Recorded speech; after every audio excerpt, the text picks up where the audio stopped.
As someone who has notoriously not been a huge fan of the Nadal-Djokovic duo, you might think that I feel indifferent about the fact that Rafael Nadal will miss the French Open. But unexpectedly, if you thought that, then you would be wrong, because I actually do feel kinda sad that we won't see Rafa at his most successful major. For the last 15 years at the very least, he has been the heart and soul of the French Open. Everybody expected pure magic whenever Rafa stepped foot on the clay courts in Paris, and 99.9% of the time he delivered, but unfortunately at the age of 36 he wasn't able to prepare his body for the grueling 2 weeks that awaited him, the French Open. So ultimately, no matter how painful it is to admit that for some Rafael Nadal fans, I do think that the decision to not play through pain is the correct one. By not playing, he created a possibility that he will be able to play Wimbledon later this summer. He preserved his unbelievable record at the clay court major, and ultimately I think he will do whatever it takes in order to get his body right to go on his last dance, which will happen at the next year's French Open and the Olympics. Unfortunately, the injury bug has not bitten Nadal only, but also the player that idolizes the King of Clay. At the awaited clash between two of the best WTA players this season, Iga Swiatek and Elena Rybakina, sadly the world #1 suffered what seemed to be a thigh injury. And similarly to Rafael Nadal's situation, it is just disheartening to see things play out like this. Obviously, there is still hope that she will be able to play the French Open, but if she doesn't, then it is just a sad situation all around, as the best clay court players on their respective tours won't be able to defend their Roland Garros championships. Also, after her withdrawal, Iga brought up a point that I agree with wholeheartedly, which is that the Masters format change supposedly helps players with recovery, when it actually does the opposite. Because it's not like players watch TV on their off days, they still have to work hard during practice in order to stay in shape, and in that way they put a strain on their body that after a 4-week high intensity non-stop action results in an injury like it happened with Iga. But, and I say this with no malicious intent, you have to give respect to Rybakina for staying in the match even after being down a set and a break. By being able to fight back, she was able to bring Swiatek's body to the breaking point, which ultimately won her the match. Now she has to play Alyona Ostapenko in the semis, where I expect a hard-hitting, aggressive match which will end with Alyona Ostapenko's W. Another thing that people were really excited about during the Rome Masters was how will Fabian Maroszan follow up his unbelievable upset victory over Alcaraz. And I don't want to be the bearer of bad news,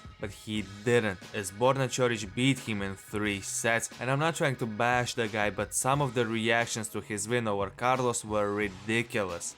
This guy needs to continue, his persona and his playstyle is outstanding, he has everything to become a legend. Let's go Fabian, I will be a big fan of Fabian from now and on. Thanks Fabian, you are a superstar, I promise you can be #1 if you keep that consistency too. Congrats. This guy is unreal. If he can replicate this level, he could also win it all. I mean, isn't that a bit of an overreaction? As I said in one of my previous videos, tennis fans need to be more patient. They need to let things play out at least a little bit before calling someone a future legend. Because real future legends are convincingly beating Novak Djokovic to set up a spicy semi-final against Casper Ruud, who is steadily regaining his confidence at the best time possible, right before he has to defend his finals points at the French Open. This is a match that everyone is looking forward to, and it will be interesting to see whether Ruud really does have Holger's number by going 5-love up in their head-to-head, or will Rune finally start cracking the Norwegian code. Like the video, subscribe to the channel if you want to see more of such tournament recaps,